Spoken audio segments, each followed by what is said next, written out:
Creative writing is different আর reporting is different. Journalist একটা writing কোনটা, সেখানে অবজেক্টিভিটি থাকতে হবে। জার্নালিজম তার একটা আলাদা সায়েন্স আছে। আজকে খুব ভালো লেখে আমার মেয়ে বা আমার ছেলে, সেই নিয়ে যদি আমি মনে করি যে না জার্নালিজম মানে ডেফিনেটলি আর পড়তে হবে না, সে এমনি জার্নালিস্ট, এটা খুব ভুল তত্ত্ব। মানে একটা গ্লাস যখন হাফ ভর্তি থাকে জলে, তাহলে ডেফিনেটলি অ্যাজ এ সাংবাদিক আমাদের লিখতে হবে যে এই গ্লাসটা হাফ ভর্তি জলে এবং হাফ খালি। নিউজ অফ দ্য ওয়ার্ল্ড যে পত্রিকাটি ছিল, যখন আমরা ইউনিভার্সিটিতে পড়তাম তখন এই পত্রিকাটা বন্ধ হয়ে গেছিল। আজকে আমরা দেখছি যে সেন্সেশনাল নিউজ কিন্তু ওই লেখার জন্য বা টিআরপি টানার জন্য ঠিক হতে পারে, কিন্তু এটা আমার মনে হয় না এটা প্রকৃত জার্নালিজম, এবং সেটা আমার মনে হয় মুখ থুবড়ে পড়তে বাধ্য।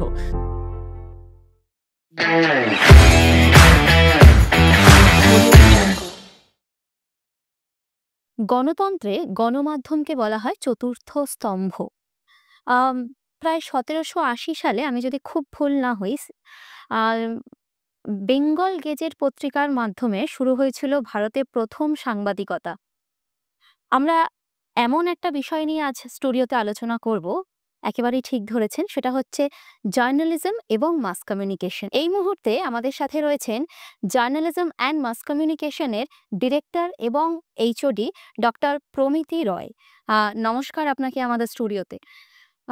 ম্যাডাম, জার্নালিজম মাস কমিউনিকেশন এমন একটা সাবজেক্ট যেটা বোধহয় স্টুডেন্টরা এই মুহূর্তে মানে যদিও বহু দিন ধরে স্টুডেন্টদের মধ্যে খুবই আলোড়ন ফেলে, কিন্তু এই মুহূর্তে বোধহয় আরও বেশি সাবজেক্টটা যত দিন যাচ্ছে উঠে আসছে। তো স্বামী বিবেকানন্দ ইউনিভার্সিটিতে এই বিষয়টা কতটা গুরুত্বপূর্ণ বা কতটা জোর দেওয়া হয় এই সাবজেক্টটার উপর? নমস্কার। আমি প্রথমেই বলে শুরু করি যে আপনি যেটা বললেন যে সাবজেক্টটা এত এত বছর ধরে তার একটা যে ইম্পর্টেন্স সেটা ধরে রেখেছে। স্বামী বিবেকানন্দ ইউনিভার্সিটিতে আমাদের মানে যবে ইউনিভার্সিটি শুরু হয়েছে, right from the day of the culmination of the university, Inception of the university, আমরা এই সাবজেক্টটা অলরেডি ইউনিভার্সিটি তার কারিকুলামের মধ্যে রেখেছেন, এবং তার মধ্যে আমরা বুঝতে পারি যে তার প্রতি যে ইম্পর্টেন্স সেটা কতটা বেশি আমাদের স্বামী বিবেকানন্দ ইউনিভার্সিটির ক্ষেত্রে। তো সেই জায়গা থেকে আমি বলবো যে definitely right from the Inception আমি নিজে ছিলাম না, আমি জয়েন করেছি যখন, তখন ইট ওয়াজ 2023, বাট এই 2 বছরে 2.5 বছরে আমি যতটা পেরেছি এই ডিপার্টমেন্টকে একটা ডেফিনেটলি আমার কন্ট্রিবিউশন এবং আমার টিমের যা কন্ট্রিবিউশন সেটা দিয়ে আমি আমার স্টুডেন্টসদের বেনিফিট করানোর চেষ্টা করেছি। যদি আমরা সেই অর্থেই ধরি যে স্টুডেন্টরা এখানে বেনিফিটেড হচ্ছে, তো আমি যদি আপনাকে জিজ্ঞেস করি যে ধরুন জার্নালিজম মাস কমিউনিকেশন এমন একটা সাবজেক্ট আজকাল খুব মানে প্রচারিত। একটা সময় হয়তো এতটা প্রচারের আলোয় ছিল না, এখন স্টুডেন্টদের মধ্যে খুবই প্রচারিত। তো স্বামী বিবেকানন্দ ইউনিভার্সিটি বিশেষত কি ধরুন, কেন স্টুডেন্টরা এখানে আসবে, কেন অ্যাডমিশন নেবে এখানে? প্রচুর কলেজ আছে যেই সমস্ত কলেজগুলোতে এটা পড়ানো হচ্ছে। এখানকার ফ্যাকাল্টিরা কি কোথাও গিয়ে প্র্যাকটিক্যালের ওপর বেশি জোর দেয় থিওরির তুলনায়? একদমই তাই। শুধু প্র্যাকটিক্যালের উপর বেশি জোর দেওয়া নয়, আমাদের থিওরি প্লাস প্র্যাকটিক্যাল দুটো হ্যান্ড ইন হ্যান্ড চলে।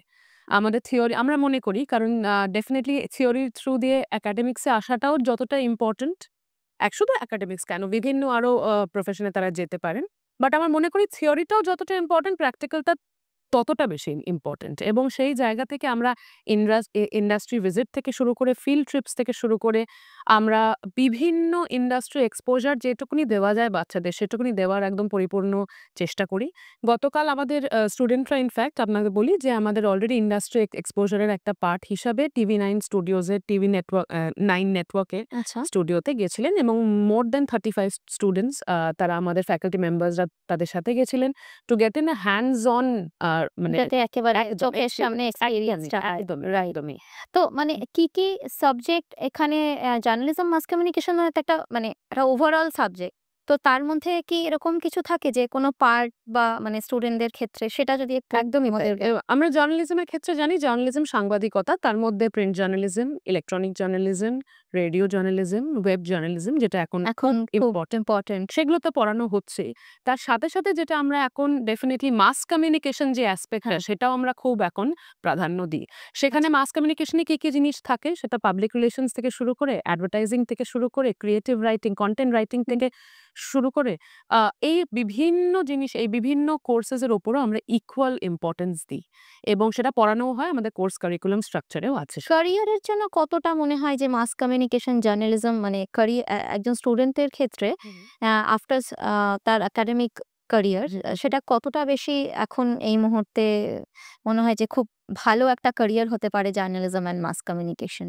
আমার মনে হয় এটা এখন সবাই জানে যে নিউজ মাধ্যম তার জার্নালিজম, যদি জার্নালিজম বাদও দিই, মাস কমিউনিকেশন যে বিভিন্ন ডিসিপ্লিন আছে, সেটা এখন কতটা মানে এতটা ইম্পর্টেন্স এখন পাচ্ছে। এবং সেই জায়গা থেকে আমরা জানি যে এই যে আমরা যে এটা পডকাস্টটা করছি, এটাও আমাদের একেবারে, কারিকুলামের মধ্যে আছে। একেবারে, একেবারে। কারিকুলামের মধ্যে আছে। তো কতটা ইম্পর্টেন্স আজকে পাচ্ছে এই পার্টিকুলার স্ট্রিমটা, আমরা অলরেডি এখানে যখন বসে আছি, আমরা যখন কথোপকথন করছি তখনই আমরা বুঝতে পারছি ঠিক। সেই জিনিসটা। তো সেই জায়গা থেকে আমার মনে হয় এটা definitely the relevance is here to stay. এটা ডেফিনিটলি ডাই ডাউন করবে না এবং in the days to come আরো বেশি, বরং তার চেয়ে কম নয়, আরো বেশি প্রাধান্য পাবে একেবারেই। এবং ইম্পর্টেন্ট। আচ্ছা ম্যাডাম, আমি আপনার কথা ধরেই বলছি। ধরুন আপনি যেটা তখন বলছিলেন যে ওয়েব মিডিয়া যেটা এখন খুব তো কোথাও গিয়ে সোশ্যাল মিডিয়া, সোশ্যাল ট্রেন্ডিং এইগুলো থাকার জন্য আম আমি একটু অন্য ধরনের কোয়েশ্চেন একদমই। করছি। তো ধরুন কোথাও গিয়ে স্টুডেন্টরা মানে আজকালকার জেনারেশন, স্টুডেন্ট থেকেও বলা ভালো আজকালকার জেনারেশন বা আজকালকার মানুষেরা সোশ্যাল মিডিয়া ট্রেন্ডিং থাকতে অনেক কিছু লিখে ফেলছে। মানে যেটাকে বলে শখের সাংবাদিকতা। তো আপনি এই বিষয়টা নিয়ে কি বলবেন? মানে এটা কি কোনোভাবে যারা সত্যিকারের একাডেমিক কোয়ালিফাইড হয়ে আসছেন তাদের উপর কি এফেক্ট হচ্ছে? এফেক্ট বলব না। কিন্তু আমার মনে হয় শখের সাংবাদিকতা ডেফিনিটলি এখন সিটিজেন জার্নালিজম যেটা আপনি বলছেন, ডেফিনিটলি ইটস দেয়ার। কিন্তু যদি আমি একটু বলব যে যারা ফরমাল একটা ডিগ্রি করে অন্তত সেটুকুনি মানে সেই জায়গা থেকে একটা ৩ বছরের কোর্স করে বা ২ বছরের মাস্টার ডিগ্রি করে যখন সেখান থেকে বেরোচ্ছে, তারা বুঝতে পারছে কোনটা রাইট জার্নালিজম, কোনটা রং হ্যাঁ, জার্নালিজম। মানে অনেকেই হয় না ফ্যাক্ট যে চেকিং, অবজেক্টিভিটি, সেই জিনিসগুলো তারা একটা ফ্লেভার পাচ্ছে এবং তারা বুঝতে শিখছে যে আমি যখন একটা জিনিস লিখছি, আমার একেবারে নাম দিয়ে লিখছি, I have to be credible। আমার সেই রাইট, জায়গাটা যখন আমি আমার নাম দিয়ে একটা যেকোনো রিপোর্ট লিখছি, সেটা ভুল ইনফরমেশন থাকলে হবে না। রাইট। সেটাকে ফ্যাক্ট চেক করতে হবে, সেটাকে ক্রস চেক করতে হবে, ভেরিফাই করতে হবে এবং তারপরে আমি সেটাকে যেকোনো সংবাদ মাধ্যমে বলুন, যেকোনো মানে যেকোনো ওয়েব মিডিয়ায় বলুন, যেকোনো সোশ্যাল মিডিয়া প্ল্যাটফর্মে বলুন, আমরা সেটা দিতে পারি। না অনেকেই হয় না যে ভাবছে বাহ! আমি তো দুর্দান্ত লিখছি। ১০ টা কমেন্ট পড়ে গেল, ২ টো শেয়ার হয়ে গেল। তারপরে সবাই ভাবছে বাহ! এই তো আমি খুব সুন্দর লিখছি বা ধরুন মা-বাবার ক্ষেত্রে ভাবছে যে বাহ! আমার ছেলে বা আমার মেয়ে তো দারুণ লিখছে। এই তো সাংবাদিক হয়ে গেল। তো আ তাহলে আর বোধহয় সেইভাবে আর ডিগ্রি নিয়ে পড়াশোনার দরকার নেই। এভাবেই হয়ে যাবে। বিষয়টা কি এতই সহজ? আমি সেই জন্যই বলছিলাম যে ক্রিয়েটিভ রাইটিং ইজ ডিফারেন্ট আর রিপোর্টিং ইজ ডিফারেন্ট। আজকে খুব ভালো লেখে আমার মেয়ে বা আমার ছেলে, সেই নিয়ে যদি আমি মনে করি যে না জার্নালিজমে মানে ডেফিনিটলি আর পড়তে হবে না, সে এমনিই জার্নালিস্ট, সেটা খুব ভুল তথ্য। জার্নালিজম তার একটা আলাদা সায়েন্স আছে। সেইখানে আমরা যেমন যেকোনো ক্ষেত্রে আমরা দেখি যে ইনফ্যাক্ট বিভিন্ন ক্ষেত্রে আমাদের এখানে এমএ বা বিএ মানে এটা আর্টসের ফ্যাকাল্টির আন্ডারে আছে। বাট বিভিন্ন ক্ষেত্রে আমরা দেখি মিডিয়া সায়েন্স বলে কথাটায়। রাইট। রাইট? তো সেখানে একটা গ্রামার আছে যে আমি জার্নালিস্ট একটা রাইটিং কোনটা, সেখানে অবজেক্টিভিটি থাকতে হবে। সেখানে আমরা যে একটা কথা বলি না, খুব মানে ফার্স্ট সেমিস্টার থেকে আমরা এই এক্সাম্পলটা দিই। আপনি নিজেও সাংবাদিকতার ছাত্রী, হয়তো মানে ডেফিনিটলি আপনি পড়েছেন কোথাও যে আ মানে একটা গ্লাস যখন হাফ ভর্তি থাকে জলে, তাহলে ডেফিনিটলি অ্যাজ আ সাংবাদিক আমাদের লিখতে হবে যে এই গ্লাসটা হাফ ভর্তি জলে এবং হাফ খালি। ঠিক। এই গ্লাসটা। সেটা হচ্ছে সাংবাদিকতা। শুধু ওই একটা জল, একটা কাঁচের গ্লাস, সেটা জলটা হাফ ভর্তি সেটা লিখলে সাংবাদিকতা নয়। সো এই যে হাফ খালি আছে জলটা, সেটাও কিন্তু সাংবাদিকতার, যদি আচ্ছা, তুমি ছাত্র বা ছাত্রী হও সেই জায়গা থেকে সেটা মাস্ট। পুরোটাই তাকেই বলে অবজেক্টিভিটি, তাকেই বলে ফ্যাক্ট চেকিং, তাকেই বলে reverification of facts. Madam yellow জার্নালিজমটাকে আপনি কিভাবে নেবেন? আমার মনে হয় এখন তো ডেফিনিটলি আমরা জানি যে নিউজ অফ দ্য ওয়ার্ল্ড যে যে পত্রিকাটি ছিল, যখন আমরা ইউনিভার্সিটিতে পড়তাম তখন এই পত্রিকাটা বন্ধ হয়ে গেছিল। রুপার্ট মার্ডকের আমরা জানি যে হিউজ সেনসেশনাল যেটা news of the yellow world, boy, yellow একদম boy, yellow kid. Yellow kid. এটা এখান থেকেই তো ইয়েলো জার্নালিজম কথাটা এসছে। কিন্তু এই পুরো পত্রিকাটাই বন্ধ হয়ে গেল because of the sensationalism of news.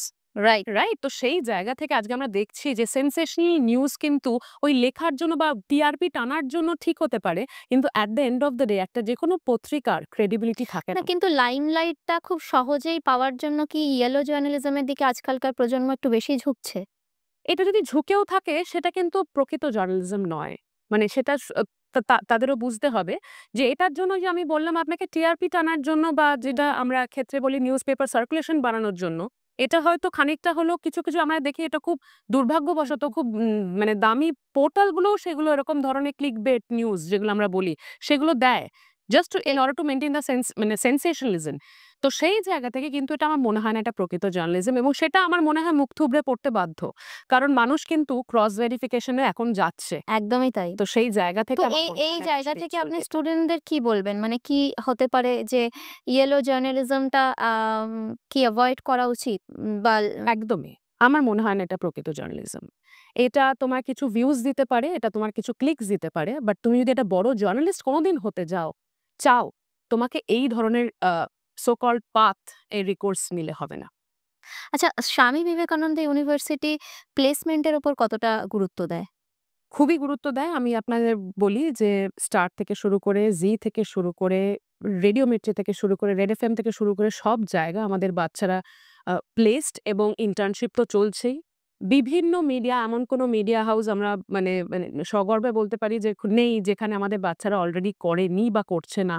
So সেই জায়গা থেকে আমি যদি পিআর এর ক্ষেত্রে মানে বলি, মানে পাবলিক রিলেশনস এর ক্ষেত্রে বলি, সেই ক্ষেত্রে ক্যান্ডিড কমিউনিকেশন থেকে শুরু করে আমাদের স্টোরিনেস কমিউনিকেশন থেকে শুরু করে এই ধরনের বিভিন্ন কোম্পানিতে তারা আছে। অ্যাডভার্টাইজিং এ, ইনার সার্কেল অ্যাডভার্টাইজিং, এইসব বিভিন্ন জায়গায় তারা অলরেডি ইন্টার্নশিপ করছে আমাদের বাচ্চারা। নিউজ মিডিয়া থেকে বলতে গেলে টাইমস অফ ইন্ডিয়া থেকে শুরু করে, টেলিগ্রাফ থেকে শুরু করে সব জায়গায় ওরা খুব ভালো কাজ করেছে, এবং সেটা আমরা রিভিউও পেয়েছি। সো আমাদের এটা বাচ্চাদের মোটামুটি কত বছরের কোর্স এখানে? আমাদের BA in journalism and mass communication যেটা আছে সেটা ৩ বছরের কোর্স। এমএ আমাদের ২ বছরের course. MA in journalism and mass communication, আর আমাদের পিএইচডিও এই ইউনিভার্সিটিতে করানো হয়। সে ডেফিনিটলি আমরা পিএইচডির ক্ষেত্রে আমাদের সেমিস্টার সিস্টেম, এবং সেটা তো আমরা জানি কিভাবে কি চলে। আচ্ছা, ধরুন ম্যাডাম, আমি একজন স্টুডেন্টের ধরুন আমি একজন স্টুডেন্ট বা আমি একজন স্টুডেন্টের গার্ডিয়ান। ঠিক আছে? তো আমার মনে হতে পারে যে আমি জার্নালিজম মাস কমিউনিকেশন পড়াচ্ছি। আম বা আমি পড়ছি অ্যাজ এ স্টুডেন্ট। তো শুধুই কি সাংবাদিকতা এইটা থেকে পড়া, নাকি এটা থেকে আরো কোনো ক্যারিয়ার হতে পারে? এক্সাক্টলি, যেটা আমি আপনাকে বলছিলাম যে মাস কমিউনিকেশন এই যে জিনিসটা, মানে শুধু জার্নালিজম নয়, শুধু সাংবাদিকতা নয়। এটার মানে আমাদের কোর্সটার নামই হচ্ছে mass communication communication. And journalism. So সেই জায়গা থেকে শুধু সাংবাদিকতা অবধি আমরা সীমিত নই। আমরা definitely public relations, advertising, creative writing, content writing, hmm. সেই সমস্ত এরিয়া আমরা কিন্তু কভার করছি। ফিল্ম মেকিং, আমাদের ফিল্ম মেকিং এরও আমাদের ২ টো কোর্স আছে। ২ টো অলরেডি, সরি, আমাদের ২ টো মানে কোর্স, মানে আমাদের ফাইনাল ইয়ার কোর্সে আরকি ২ টো পেপার আছে। মাস্টার্সেও আছে আমাদের, আমাদের এতেও আছে, আপনার গ্র্যাজুয়েশনেও আছে। এবং সেই জায়গা থেকে আমার মনে হয় এইটা কতটা ইম্পোর্টেন্ট, ফিল্ম মেকিংও কতটা important. It's a very, very important mass communication medium. So সেই জায়গাগুলো আমাদের এক্সপোজার আছে আমাদের কারিকুলাম, আমাদের কোর্সে। তাহলে সেক্ষেত্রে বলতে গেলে যে মানে যে শুধুই যে আমি মানে সাংবাদিকতা পড়ে শুধুমাত্র সাংবাদিকই হব, এরকম নয়। মানে বিভিন্ন জনারে আমরা এখানে জব হতে পারে। একদম। তাহলে সেক্ষেত্রে মানে ধরুন এখান থেকে কেউ মানে পড়াশুনো করলো। তারপর তাকে পাঠানো হলো কোথাও একটা ক্যাম্পাসিং এ। তো সেই ক্ষেত্রে এই কোর্সটা মানে যেটাকে বলে না যে অধ্যয়ন, হ্যাঁ? তো এই academy of journalism of mass communication, এটা কি খুব হাতে কলমে দরকার হয়? নাকি মানে মনে হয় যে না ঠিক আছে, অ মানে পুরো কোর্সটা না করলেও হয়, হাফ কোর্স করতে, করতে তো আমি ক্যাম্পাসিং এ চাকরি পেয়ে গেলাম, ব্যাস হয়ে গেল, এরকম একটা না, ব্যাপার? আমাদের আপনাকে বলি, আমাদের ইন্টার্নশিপ যেমন ফার্স্ট ইয়ারে হ্যাঁ, দেওয়া হয়। একেবারে যেটাকে ইন্টার্নশিপ বলা হয়। ইন্টার্নশিপ মানে যেটা ধরুন সেটা ইন্টার্নশিপ আমাকে কোনো চ্যানেল থেকে চ্যানেলে করতে পাঠানো হলো। এই তো দারুণ দুর্দান্ত আমি করে ফেললাম। ক্যামেরার সামনে দারুণ দুটো কথা বলে ফেললাম। তো হয়ে গেল। তো এরা টা আমরা মনে কেন আমি সরি টু ইন্টারাপ্ট, আমি কেন মনে করি না, বিকজ আমাদের না ওই যেমন আপনাকে বললাম, যেকোনো সায়েন্স জানতে গেলে, যেকোনো আর্টস এরও, হুম। যেকোনো ফ্যাকাল্টি অফ স্টাডি সেটা জানতে গেলে তার বেসিক গ্রামারটা দিয়ে শুরু করতে হয়, এবং তারপরে জিনিসটাকে আস্তে, আস্তে জানতে হবে। আজকে আমি যেমন আপনাকে বলছিলাম যে 2nd সেমেস্টার থেকে আমাদের ইন্টার্নশিপ আছে। আচ্ছা, 2nd সেমেস্টারে পাঠানো হয়, 3rd সেমেস্টারে পাঠানো হয়, 4th সেমেস্টারে পাঠানো হয়। 5th সেমেস্টার থেকে আমাদের প্লেসমেন্ট শুরু হয়। আচ্ছা। সো এট লিস্ট প্লেসমেন্টে যাওয়ার আগে অন্তত ৩ থেকে ৪ জায়গায় ইন্টার্নশিপ আমাদের বাচ্চারা মানে আস্তে, আস্তে করতে, করতে তারপরে এগোয় প্লেসমেন্টে যাওয়ার আগে। এবং সেখানে কিন্তু আমাদের লাস্ট ইয়ার ছাড়া আমাদের কিন্তু প্লেসমেন্ট দেওয়ার কোনো প্রভিশন নেই। তো ফ্যাকাল্টিদের সাথে স্টুডেন্টরা কতটা মনে হয় যে ফ্রেন্ডলি, বা স্টুডেন্টরা খুব আ সহজেই তাদের কথা, তাদের সমস্যাগুলো তুলে ধরতে পারছে? এটা এটা আমার মনে হয় এটা আমাদের ডিপার্টমেন্টের একটা ইউএসপি। কারণ আপনি যদি আমাদের ফ্যাকাল্টি টিমের সাথেও কথা বলেন এবং আমাদের স্টুডেন্টসদের সাথে কথা বলেন, ওরাও সেটা বলবে। এত অ্যাক্সেসিবল ফ্যাকাল্টি, মানে ওরা মানে হার্ডলি জানি না অন্য কোথাও পায় কিনা, অন্য কোথাও ইউনিভার্সিটি কলেজেসে সবসময় রাত্রি থেকে শুরু করে সকাল থেকে শুরু করে, "স্যার, ম্যাম এইখানে আটকে গেছে, এখানে একটু দেখিয়ে দিন, এটা একটু করে দিন।" সবসময় আমাদের ফ্যাকাল্টি টিম তাদেরকে মানে যেকোনো তাদের নিজস্ব পার্সোনাল লাইফ এড়িয়েও যখন তাদের প্রফেশনাল টাইমিং শেষও হয়ে যায়, তারপরেও তারা স্টুডেন্টদের জন্য অ্যাভেলেবল থাকে। Inside the classroom, outside the classroom. সবসময়। বাট ডেফিনিটলি ফ্রেন্ডলি তো একটা ব্যাপার আছেই, কারণ আজকালকার মানে পুরো এডুকেশন সিস্টেমই পুরো চেঞ্জ হচ্ছে। সো ডেফিনিটলি একটা টিচার মেন্টর রিলেশনশিপ এখন তো আর ডেফিনিটলি একটা টিচার স্টুডেন্ট রিলেশনশিপ আমরা বলি না, মেন্টর স্টুডেন্ট রিলেশন হয়ে গেছে। তো মেন্টরের মানে সেটাই হচ্ছে তার responsibility to guide the student in a entire wholesome manner. ঠিক তো একদম। সেই জায়গা থেকে একটা মেন্টর স্টুডেন্ট রিলেশনশিপ এখন পুরো জিনিসটা আমরা ফলো করি, এবং সেই জিনিসটা মেন্টর মেন্টি সিস্টেম যেটাকে মানে আমরা গ্রুমিংটাও তো বোধহয় as well as same important. মানে শুধুমাত্র পড়াশুনো হাতে কলমে শেখা, একদম গ্রুমিংটাও তো ইম্পর্টেন্ট। কারণ কিভাবে একটা কাজ করতে গেলে কিভাবে তুমি ফেস করবে সেটাও তো ইম্পর্টেন্ট। খুব ইম্পর্টেন্ট, স্পেশালি আমরা মানে আপনি জানেন আমাদের মিডিয়া ইন্ডাস্ট্রিতে গ্রুমিংটা কতটা ইম্পর্টেন্ট। তো সেক্ষেত্রেও কি মানে এখানে ফ্যাকাল্টিরা সেই বিষয়টাও কি নজর দেন? একদমই। মানে তারা ইনফ্যাক্ট আমাদের যারা ফ্যাকাল্টি তারা নিজেরাও প্রচুর ইন্ডাস্ট্রি কাজ করে, তারা বিভিন্ন তাদের সব একেকজনের ১২ বছর, ১৩ বছর, ১৪ বছরও কাজের এক্সপেরিয়েন্স আছে। Not only in West Bengal but outside West Bengal as well. তারা সোনির সাথে কাজ করেছে, তারা ESPN এর সাথে কাজ করেছে, এবং সেখানে তারা I am very proud of my faculty team and I can say that they are here with us at SVU। So সেই জায়গা থেকে তারা জানে যে এক্সাক্টলি কি গ্রুমিং লাগে একটা মিডিয়ার বাচ্চাকে একটা ক্যামেরার সামনে আনতে গেলে। সো সেই জায়গাটা থেকে তারা তাদেরকে আরো বেশি ট্রেন করার চেষ্টা করে। আমরা সবাই ডেফিনিটলি সেইটাই চেষ্টা করি। আ ম্যাডাম, কোর্সগুলো সম্পর্কে যদি আরেকবার আমাদের স্টুডেন্টদের যাতে হেল্প হয়, মানে যারা নতুন আসবে বা যারা নতুন ভর্তি হবে, একটু যদি কোর্সগুলো একটু ইন ডিটেইলস এ আপনি আরেকবার যদি আমাদের একটু বলেন। মোস্ট ডেফিনিটলি আমাদের আছে BA in journalism and mass communication, মানে just after class 12, bachelors in of arts in journalism and mass communication. তারপরে আছে সেটা ৩ বছরের কোর্স। তারপরে আছে আমাদের MA masters of arts in journalism and mass communication, সেটা ২ বছরের কোর্স। আমাদের তারপরে আছে PhD। PhD ডেফিনিটলি আমরা আমরা জানি যে একটা কোর্স ওয়ার্ক করতে হয়, এবং কোর্স ওয়ার্ক সেটা যদি ডেফিনিটলি নেট সেট থাকে, আমাদের ইন্টারভিউ জাস্ট দিতে লাগে, মানে রেট ইন্টারভিউ জাস্ট কন্ডাক্ট করতে লাগে, তখন কোনো আমাদের RET এক্সাম দিতে হয় না। সো PhD হচ্ছে তারপরে PhD in journalism and mass তো কমিউনিকেশন। মানে আমি যদি জিজ্ঞেস করি যে ধরুন কেউ একটা অন্য সাবজেক্ট পড়ছে, হু, ঠিক হু। আছে? তো তার মনে হলো যে সে জার্নালিজমটা শুরু করবে নতুন করে পড়া। তো সেক্ষেত্রে কি ধরুন একটা পড়াশোনার পাশাপাশি কি এই কোর্সটা কি কোনোভাবে সে চালিয়ে নিয়ে যেতে পারে? একদমই। মানে আফটার গ্র্যাজুয়েশন, মানে আমার নিজের ক্ষেত্রেই সেটা হয়েছে, আমি আপনাকে বলি। আফটার আমার ইনফ্যাক্ট ইংলিশে গ্র্যাজুয়েশন ছিল। আমার ইংলিশ অনার্সে গ্র্যাজুয়েশন ছিল ফ্রম আশুতোষ কলেজ। তারপরে আমি যখন ক্যালকাটা ইউনিভার্সিটিতে যাই, আমি মিডিয়া নিয়ে মাস্টার্স করি। মাস কমিউনিকেশন অ্যান্ড জার্নালিজম নিয়ে মাস্টার্স করি। সো সেই জায়গা থেকে ডেফিনিটলি পলিটিক্যাল সায়েন্স হোক, সোশিওলজি হোক, ইংলিশ হোক, বাংলা হোক, গ্র্যাজুয়েশন যেকোনো সাবজেক্টে একটা যেকোনো স্টুডেন্টের, ইনফ্যাক্ট সায়েন্স থেকেও আমার অনেক এরকম ক্যালকাটা ইউনিভার্সিটিতে আমার কলিগসরা মানে যারা আমার তখন পড়তো আমার সাথে, হ্যাঁ। তারা ছিলেন যারা সায়েন্স ব্যাকগ্রাউন্ড থেকে এসেছেন, ফিজিক্স থেকে, কেমিস্ট্রি থেকে গ্র্যাজুয়েশন করে। তারা ইনফ্যাক্ট মাস সেটা কমিউনিকেশনে কি এসছে। ইউনিভার্সিটিতে possible? Absolutely possible, absolutely. Graduation আমাদের এরকম নেই যে কোনো শুধু জার্নালিজম, মাস কমিউনিকেশনে BA করলেই MA জার্নালিজম অ্যান্ড মাস কমিউনিকেশনে করা যাবে। এখানে BA যেকোনো স্ট্রিম থেকে আমাদের বাচ্চারা আসতে পারে, এবং ডেফিনিটলি আমরা মাস্টার্সে তাদেরকে থ্রু প্রপার চ্যানেল নিতে পারি। ম্যাম, একদম আমি আপনাকে একটা মানে শেষ করব শুধুমাত্র এই প্রশ্নটা দিয়ে যে স্টুডেন্টদের জন্য স্পেশাল কি টিপস? যে জার্নালিজমটাকে এখন যেভাবে আমি আবারও বলছি যে যেভাবে সোশ্যাল মিডিয়াতে ট্রোলড হচ্ছে বা অনেকেই অনেক রকম কথা বলে যে আগের মতো আর সাংবাদিকতার প্রফেশনটা নেই। হ্যাঁ, অনেক মিথ্যে কিছুতে ভরে গেছে। তো সেই জায়গা থেকে নিজেকে সেফ রেখে কিভাবে একটা স্টুডেন্ট এগিয়ে যেতে পারে তার ক্যারিয়ারের দিকে? একদমই। আমার মনে হয় যেটা আপনি বললেন সেটাও যেমন সত্য, আবার কিছু, কিছু সাংবাদিক যাদেরকে আমরা দেখে শিখি, যেমন যদি আমরা সাম্প্রতিক কালে বলি, আ তাহলে রবীন্দ্র কুমার বা ফায়ার ডিসুজা, যারা নিজেরা তাদের হয়তো মতের সাথে তাদের চ্যানেলের মত মিলছিল না বলে তারা বাইরে গিয়ে ইন্ডিপেন্ডেন্ট জার্নালিজম শুরু করেছেন। এখন আমরা সবাই দেখেছি। সো ডেফিনিটলি আমার মনে হয় একজন জার্নালিস্টের ক্ষেত্রে যেটা আপনি বললেন, প্রচুর সমস্যা এখন, specially in this age of TRP, in this age of getting the viewers to listen to you, to have a look at you, সেই জায়গা থেকে ইটস আ গ্রেট চ্যালেঞ্জ। কিন্তু আমার মনে হয় চ্যালেঞ্জটা কাটিয়ে জার্নালিজমকে যদি তুমি ভালোবাসো, তুমি যদি সাংবাদিকতাকে ভালোবাসো এবং তুমি যদি জিনিসটাকে ভালোবেসে সেই জিনিসটাকে করতে চাও, আমার মনে হয় দেয়ার আর ভেরিয়াস অ্যাভিনিউস এবং নিজের এথিক্সকে ঠিক রেখে হুম। নিজের যে একটা বোধ যে আমি এই জিনিসটা পড়েছি, আমি এই জিনিসটার প্রতি একদম। সেই জায়গাটা একদম মেইনটেইন করে আমি জিনিসটাকে একটা ভালো জায়গায় পৌঁছাবো। আমার প্রফেশন হিসেবে হোক বা সাইড প্রফেশন হিসেবে হোক। অনেক সময় বলছি না যে শুধু জার্নালিজম করতে গেলেই শুধু অ্যাজ আ মেইন প্রফেশন সেটাকে রাখতে হবে। একদমই। অন্য বিভিন্ন কাজের সাথে জার্নালিজমটা একটা ডেফিনিটলি অনেকে এখন ফ্রিল্যান্সিং করে আমরা জানি। সেলাই। সেই জায়গা থেকে আমার মনে হয় যদি তার আমার এটা মনে হয় যেকোনো সাবজেক্টের প্রতি শুধু জার্নালিজম না।